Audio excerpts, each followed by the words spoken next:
उन्होंने बताया कि जो कार्बनिक यौगिक हैं वो केवल सजीवों द्वारा प्राप्त किए जा सकते हैं, जबकि इन्हें प्रयोगशाला में नहीं पाया जा सकता। किसी भी कृत्रिम विधि से कार्बनिक यौगिक का निर्माण असंभव है। इसे हम जैव शक्ति सिद्धांत कहते हैं।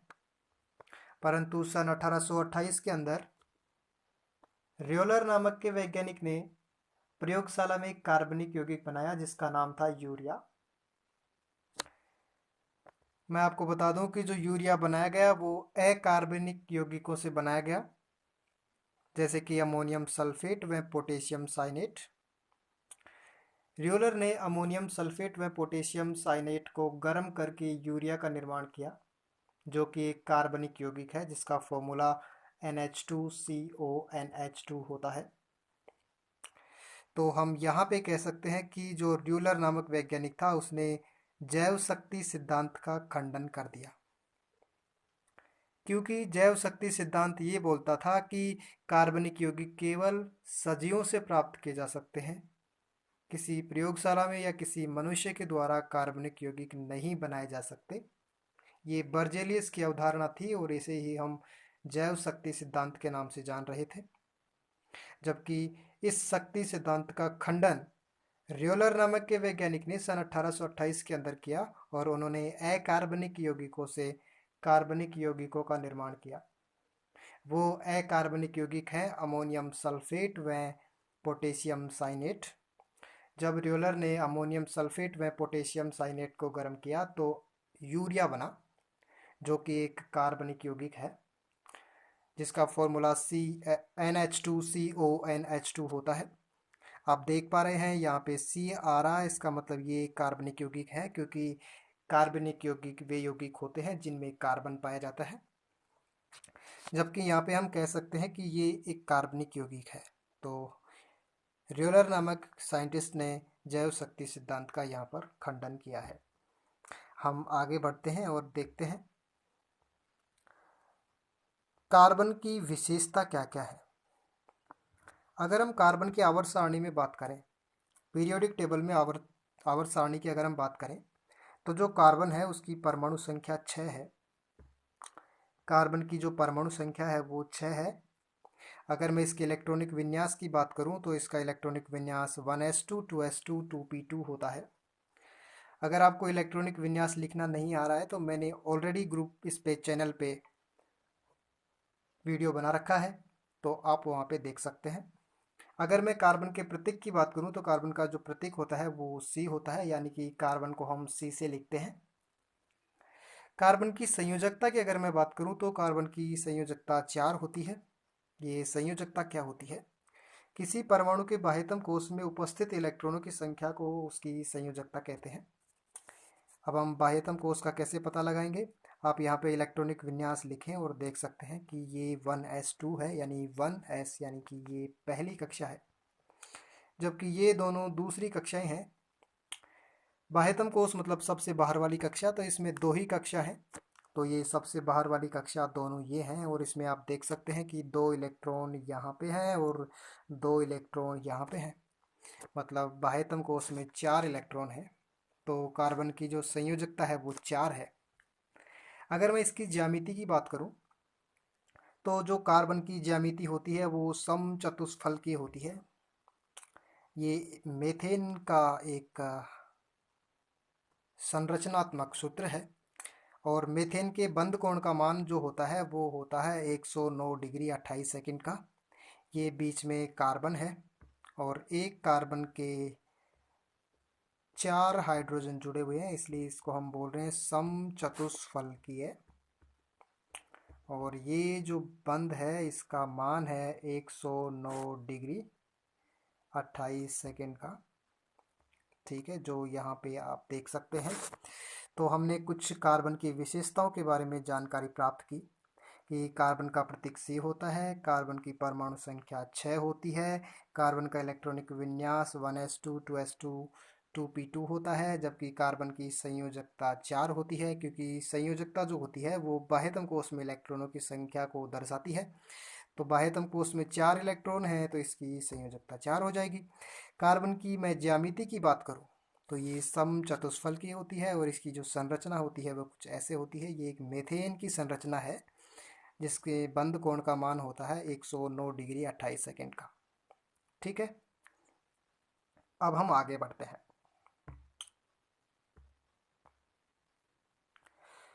इसके बाद में हम हाइड्रोकार्बन पढ़ेंगे। ये जो हाइड्रोकार्बन है ये क्या है हम देखते हैं। हाइड्रोकार्बन वे यौगिक होते हैं जो हाइड्रोजन व कार्बन से मिलके बने होते हैं, यानी कि जो हाइड्रोजन प्लस कार्बन से मिलके बने यौगिक होते हैं उनको हम, जैसे कि एल्केन है, एल्काइन है, पेट्रोल है, डीजल है, ये सब हाइड्रोकार्बनिक यौगिक है।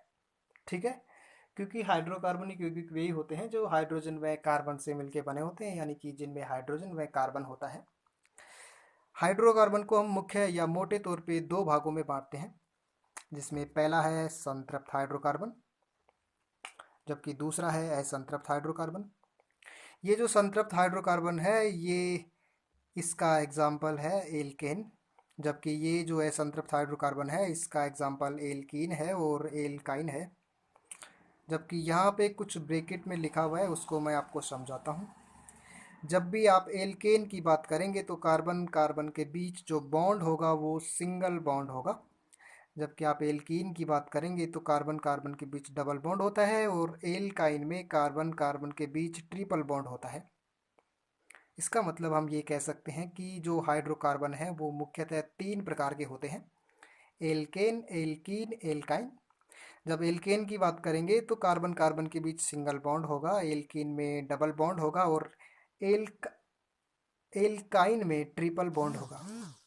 आप क्या देख पा रहे हैं, आप देख पा रहे हैं कि एल्क एल्क एल्क तीनों में कॉमन है, जैसे एल्केन, एल्कीन, एल्काइन, पर इसमें लास्ट में जो हमें मिल रहा है वो है एन, जबकि इसमें मिल रहा है इन, इसमें मिल रहा है आइन। इसका मतलब ये है कि अगर आपको कभी एन लिखना है तो इसका मतलब ये है कि ये कार्बन कार्बन के बीच सिंगल बॉन्ड होना चाहिए, जबकि अगर आप कहीं इन लिखते हैं तो ट्रिपल बॉन्ड होना चाहिए। ये क्या बोल रहा हूँ मैं आगे समझ में आएगा। अगर हम संतृप्त हाइड्रोकार्बन की परिभाषा बताएं तो हम बताएंगे कि संतृप्त हाइड्रोकार्बन वे हाइड्रोकार्बन होते हैं जिनमें कार्बन कार्बन के मध्य एकल बंध पाया जाता है, उसे हम संतृप्त हाइड्रोकार्बन कहते हैं। इसका उदाहरण है एल्केन। जबकि मैं असंतृप्त हाइड्रोकार्बन की बात करूं तो ये इसके दो उदाहरण हैं, यानी कि असंतृप्त हाइड्रोकार्बन वे हाइड्रोकार्बन होंगे जिनमें कार्बन कार्बन के बीच या तो डबल बॉन्ड होगा या ट्रिपल बॉन्ड होगा। ठीक है, सिंगल बॉन्ड तभी बनता है जब कार्बन, अगर मैं बताऊं कि कार्बन कार्बन के बीच सिंगल बॉन्ड है, इसका मतलब ये है कि सिंगल बॉन्ड यानी कि दो परमाणु हैं उनके बीच में सिंगल बॉन्ड तभी ही होता है जब एक सहसंयोजक बंध में इलेक्ट्रॉन भाग लेने वाले हैं वो एक एक इलेक्ट्रॉन हो। ठीक है, ये सहसंयोजक बंध क्या होता है, इलेक्ट्रॉनों की साझेदारी से बनने वाले जितने भी बंध हैं वो सहसंयोजक बंध कहलाते हैं। मुख्यतः सहसंयोजक बंध तीन प्रकार के होते हैं, एकल बंध, द्विबंध व त्रिबंध।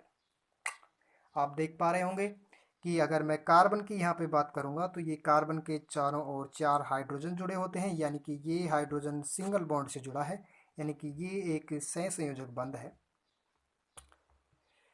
जबकि आप देखते हैं कि जो ऑक्सीजन होता है उसके बीच में डबल बॉन्ड होता है, यानी कि ये भी सहसंयोजक बंध है लेकिन ये द्विबंध से जुड़ा हुआ है। और जब नाइट्रोजन की हम बात करते हैं तो नाइन्थ क्लास में हमने पढ़ा है कि जो ये नाइट्रोजन है उसके बीच में ट्रिपल बॉन्ड होता है।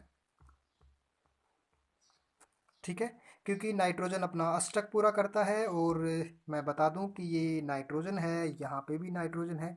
नाइट्रोजन की जो संयोजकता है वो 5 है, यानी कि इसके बाह्यतम कोश में 5 इलेक्ट्रॉन है, जबकि इधर भी मैं 5 इलेक्ट्रॉन लिखूंगा, ये दो। अगर मैं बात करूं तो ये जो इलेक्ट्रॉन है वो यहाँ पे इसका अष्टक पूरा हो जाता है। आप काउंट करेंगे 3 इलेक्ट्रॉन यहाँ पे हैं, 3 यहाँ पे हैं, 6 इलेक्ट्रॉन हो गए और 2 इलेक्ट्रॉन यहाँ पे, 8 इलेक्ट्रॉन। हर तत्व यार परमाणु जो होते हैं वो अपना अष्टक पूरा करते हैं, जबकि हाइड्रोजन व हीलियम अपना दिक् पूरा करते हैं। अगर मैं इस नाइट्रोजन की बात करूं तो ये नाइट्रोजन है, ये भी अपना अष्टक पूरा कर लेता है। ये गोले गोले में क्या बना रहा हूँ, ये इलेक्ट्रॉन बना रहा हूँ। ठीक है, तो यहाँ पे 3 इलेक्ट्रॉन इसके भाग ले रहे हैं और 3 इलेक्ट्रॉन इसके, और सहसंयोजक बंध वही होता है जो इलेक्ट्रॉनों की साझेदारी से बनता है। तो यहाँ पे इलेक्ट्रॉन साझा कर रहे हैं, तो यहाँ पे सहसंयोजक बंध बनने वाला है। लेकिन क्वेश्चन आता है कि क्या सहसंयोजक बंध एकल होगा या डबल बॉन्ड होगा या ट्रिपल बॉन्ड होगा। तो यहाँ का जो बॉन्ड होगा वो होगा ट्रिपल बॉन्ड, क्योंकि यहाँ पे 3 इलेक्ट्रॉन साझेदारी कर रहे हैं और इसके भी 3 इलेक्ट्रॉन साझेदारी कर रहे हैं। तो हम नाइट्रोजन नाइट्रोजन के बीच हमेशा ट्रिपल बॉन्ड लेते हैं। इसीलिए हम नाइट्रोजन को अक्रिय गैस कहते हैं, क्योंकि ये बहुत ही कम क्रिया करती है, क्योंकि जो नाइट्रोजन का अणु है वो ट्रिपल बॉन्ड से बंधा हुआ रहता है, इसलिए ये अभिक्रिया बहुत कम करती है। ये अक्रिय गैसों की श्रेणी में ही आती है। वैसे तो अक्रिय गैसें helium, neon, argon, krypton, xenon, radon है, पर हम नाइट्रोजन को भी अक्रिय गैस मान के चलते हैं। जबकि जो चिप्स की तो थैलियाँ होती हैं उनमें नाइट्रोजन गैस भरी जाती है ऑक्सीकरण से बचाने के लिए, क्योंकि जो चिप्स की थैलियाँ होती हैं उनमें अक्रिय गैस हम भर देंगे तो वह किसी से क्रिया नहीं करने देगी और लंबे समय तक चिप्स की थैलियाँ सुरक्षित रह सकती हैं, इसलिए हम उसमें नाइट्रोजन गैस भरते हैं। ओके, देन हम आगे बात करते हैं। अगर मैं एल्केन की बात करूं तो ये एल्केन है वो एल्क प्लस एन से मिलके बना हुआ है, जहाँ पे एल्क का मतलब है कार्बन की संख्या, जबकि एन का मतलब है कार्बन कार्बन के बीच सिंगल बॉन्ड। मैंने बताया कि जब एन कहीं भी लिखेगा तो कार्बन कार्बन के बीच सिंगल बॉन्ड आएगा, जब ईन कहीं आएगा तो कार्बन कार्बन के बीच डबल बॉन्ड आएगा, और जब आइन आता है तो कार्बन कार्बन के बीच ट्रिपल बॉन्ड आता है। राइट। अगर हम एल्केन की बात करें तो एल्केन का आप कर दीजिए संधि विच्छेद, जिसे हम बोल सकते हैं, जैसे एल्क प्लस एन। एल्क क्या है? कार्बन की संख्या है। मैं आपको बता दूं कि अगर कार्बन की संख्या 1 है तो उसको हम बोलेंगे मेथ, अगर कार्बन की संख्या 2 है तो उसको हम बोलेंगे एथ, अगर कार्बन की संख्या 3 है तो उसको हम बोलेंगे प्रॉप, अगर कार्बन की संख्या 4 है तो उसको हम बोलेंगे ब्यूट, अगर कार्बन की संख्या 5 है तो उसको हम बोलेंगे पेंट, अगर कार्बन की संख्या 6 है तो उसको हम बोलेंगे हैक्स, अगर कार्बन की संख्या 7 है तो हैप्ट, 8 है तो ऑक्ट, नॉन और डेक। ये हमें याद करना है, ठीक है। कार्बन 1 है तो हम बोलेंगे C1 यानी कि मेथ, अगर कार्बन 2 है तो हम बोलेंगे C2 यानी कि एथ, अगर कार्बन 3 है तो हम बोलेंगे प्रॉप यानी C3, इसको हम बोलेंगे प्रॉप, अगर कार्बन 4 है तो हम बोलेंगे ब्यूट, यहाँ पे आप देख पा रहे हैं, फिर पेंट हो जाएगा, फिर हैक्स हो जाएगा, फिर हैप्ट हो जाएगा, फिर ऑक्ट, फिर non and then dec. Right. अगर मैं एल्केन की बात करूं तो ये है एल्केन। एल्केन को हम तोड़ते हैं तो हम लिखते हैं elk plus N, elk plus N, इसमें एल्क का मतलब होता है कार्बन की संख्या और एन का मतलब होता है कार्बन कार्बन के बीच सिंगल बॉन्ड। जैसे कि आपने देखा कि यहाँ पे कुछ नाम लिखे हुए हैं और यहाँ पे कुछ कार्बन की संख्या लिखी हुई है। ये जो कार्बन की संख्या है, ठीक है, तो यहाँ पे हैफ्ट है कार्बन 7, मैं पहले कार्बन 1 ले लेता हूँ, तो C1 हम लेंगे तो एक मैं बता दूं आपको, एल्केन का जो सामान्य सूत्र होता है वो होता है CnH2n प्लस 2, CnH2n प्लस 2, जहाँ पे n क्या है? n कार्बन की संख्या को बताता है। मान लिया कि मैंने कार्बन की संख्या 1 ले ली, तो यहाँ पे आप 1 पुट करेंगे तो ये C1 हो जाएगा। 1 ये 1, यहाँ पे n बराबर हम रखेंगे तो ये 2 से मल्टीप्लाई होके 2 हो जाएगा और ये 2 ऐड होके 4 हो जाएगा। यानी कि पहला हमें कार्बनिक यौगिक मिलेगा वो मिलेगा CnH4 यानी कि C1H4। ओके, जैसे हम लिख सकते हैं C1H4। मैंने ये फॉर्मूला लिखा है और आपको बताना है कि ये किसका फॉर्मूला लिखा हुआ है। तो आप सबसे पहले देखेंगे कि कार्बन कितने हैं, जब हम देखते हैं कि कार्बन तो एक है, अगर कार्बन एक है तो उसका नाम होगा मेथ। कैसे? क्योंकि यहाँ पे कार्बन एक है ना। अगर कार्बन एक है तो उसका नाम क्या होगा? मेथ। कैसे होगा ये देखो ध्यान से। ये कार्बन एक है और जब कार्बन एक होता है तो उसको हम मेथ बोलते हैं। और एक कार्बन है, बाकी तो कार्बन है ही नहीं, तो कार्बन और हाइड्रोजन के बीच सिंगल बॉन्ड होगा, तो हम एन लगाएंगे। ठीक है। जब हम मेथ के साथ एन लगा देंगे तो ये बन जाएगा मेथेन। तो हमारे CH4 का जो फॉर्मूला है वो बनेगा मेथेन। Okay, methane. ऐसे ही मैंने लिखा कि आप बताइए कि ये C2 है और ये H6 है, इसको हम क्या पढ़ेंगे, इसका नाम कैसे पढ़ेंगे हम? तो आप सबसे पहले देखेंगे कि सर कार्बन की संख्या कितनी है, तो कार्बन की संख्या 2 है। जब भी कार्बन की संख्या 2 होगी तो हम पहले नाम में एथ लिखेंगे। और कार्बन की संख्या 2 है और कार्बन कार्बन के बीच सिंगल बॉन्ड है, क्योंकि ये जो फॉर्मूला है वो CnH2n+2 से लिखा गया है। जैसे कि मैं आपको समझाऊं कि ये Cn है, ये H2n+2 है। जब आप n बराबर 2 रखोगे तो ये 2 हो जाएगा C2, और ये 2 को 2 से मल्टीप्लाई करेंगे तो ये 4 हो जाएगा, और 4 में 2 ऐड करेंगे तो 6 हो जाएगा। यानी कि हमारे पास जो फॉर्मूला मिला वो मिला है एल्केन के सामान्य सूत्र में कुछ रखने पर। ठीक है। तो ये जो एल्केन है इसमें हमने लिखा C2H6। तो कार्बन की संख्या 2 है इसलिए हम बोलेंगे एथ, और कार्बन कार्बन के बीच सिंगल बॉन्ड है तो इसलिए हम बोलेंगे एन। तो ये जो फॉर्मूला है वो है एथेन का। देन हम बात करते हैं प्रोपेन की। आपसे पूछा जाएगा कि प्रोपेन का फॉर्मूला बनाइए, प्रोपेन का सूत्र लिखिए। तो आप पहले देखेंगे कि प्रोपेन क्या है। तो ये प्रोपेन है। प्रोपेन, आपको पता है कि जब हम प्रोप की बात करते हैं तो प्रोप प्लस एन इसको लिख सकते हैं प्रोपेन को। एन का मतलब है कार्बन कार्बन के बीच सिंगल बॉन्ड, और प्रोप का मतलब है कार्बन की संख्या 3। अगर सिंगल बॉन्ड की बात कर रहे हैं तो हम एल्केन के बारे में बात कर रहे हैं। जब एल्केन का सामान्य सूत्र हमें पता है CnH2n+2 होता है। तो प्रोपेन का सूत्र बनाने के लिए हम n बराबर 3 लिख देंगे, क्योंकि यहाँ पे आप देख पा रहे हैं n बराबर 3 के लिए हम प्रोप का यूज करते हैं। तो जब आप n बराबर 3 लिखेंगे तो यहाँ पे C3 हो जाएगा, और H यहाँ पे 2 था, n की जगह आप 3 लिखेंगे और फिर यहाँ पे 2 ऐड करेंगे यानी कि +2। तो आप फाइनली रिजल्ट पाएंगे 3 तो यहाँ पे है और 6 + 2 8 यहाँ पे है। यानी कि आप प्रोपेन का सूत्र बनाएंगे तो आप लिखेंगे C3 और H8। ठीक है।